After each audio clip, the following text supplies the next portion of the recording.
Howdy.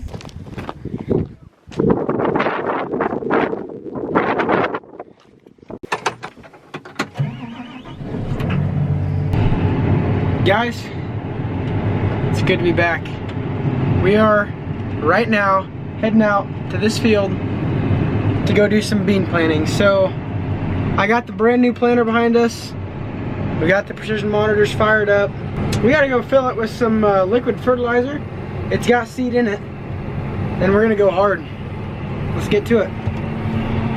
All right guys, so I just got done filling those 2 tanks right there and right there with liquid 32% nitrogen and a little bit of 193612, which farmers will understand what I mean by that. It's just a fertilizer, a different starter fertilizer that I use.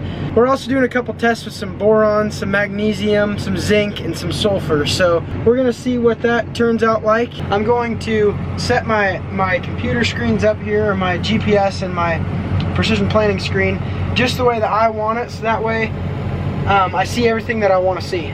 All right guys, so we are planting here.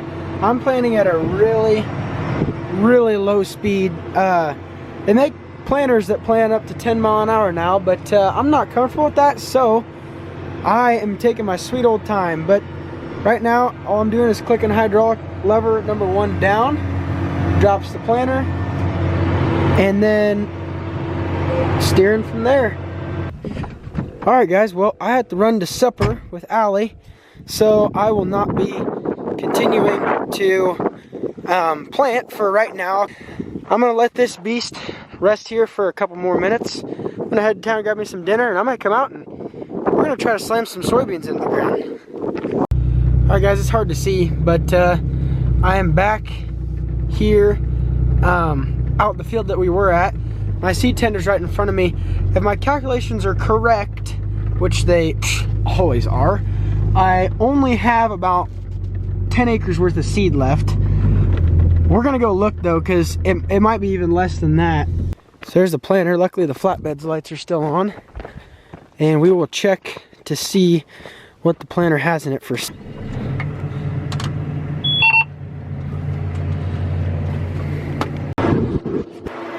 Alright guys, we're back running again. I got the planter running pretty good now.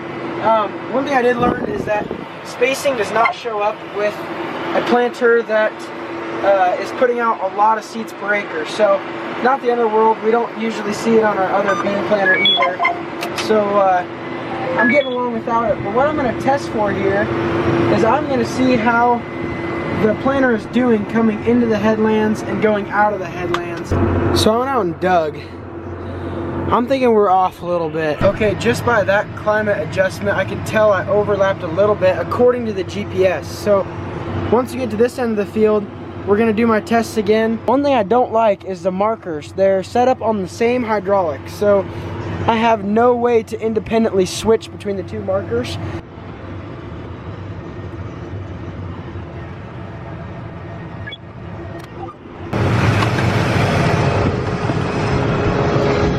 So I left the planter on the ground for a reason. I'm gonna check my depth while I'm back here. I wanna make sure that I am achieving a correct depth that I'm set for. So right now you can tell this is my seed firmer. This is what's dumping my liquid fertilizer into the ground. You can kind of tell, hopefully the camera shows it. It's a little bit darker back there, which is good because that means the liquid fertilizer is going through well. Now, with that being said, I'm gonna check for my depth. So if I move some of these clots out of the way and get to the very bottom of the seed trench, which is about right there, I'm running pretty deep.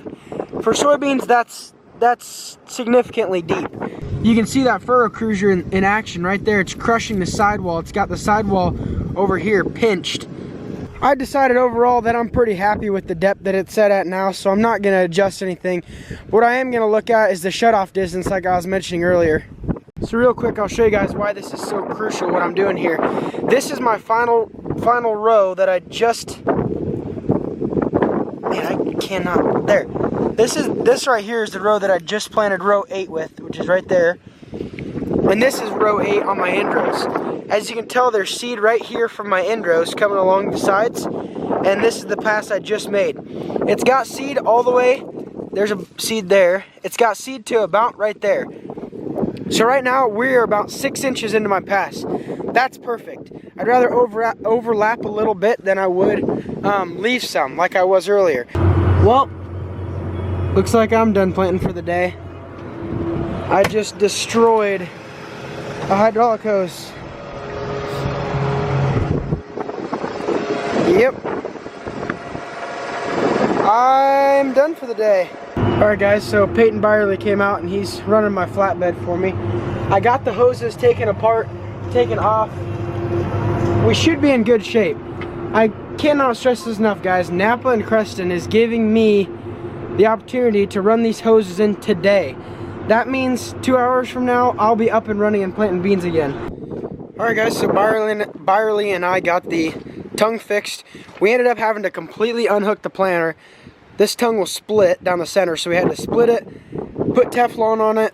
We had to use a die set in order to carve out the threads, but none of that matters because it is time to do some planting. So we're pretty sure we're out of seed. We're gonna go back and look. Bone dry. All right, let's go fill some seed. Oh, there goes Byerly. Oh, there goes Byerly. I didn't think he was ever gonna leave, if I'm being honest. I'm just kidding, Byerly.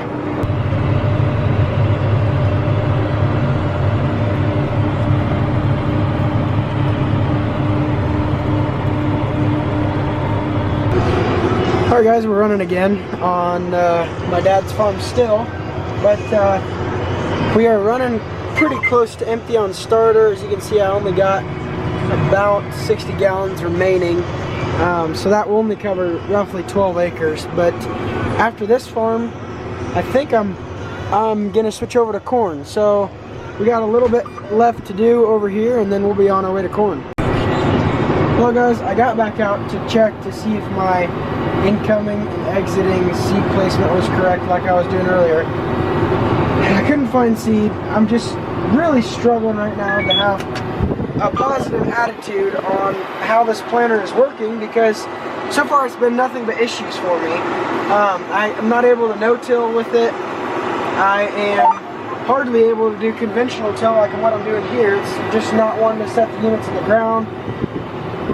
My starter is not wanting to work over 4.5 miles an hour, so if in the case that I wanted to plant sooner, or sorry, if I wanted to plant faster, I wouldn't be able to, because my starter is not able to keep up with the planter speed, which is very, very irritating. Alright guys, so that's it for this field.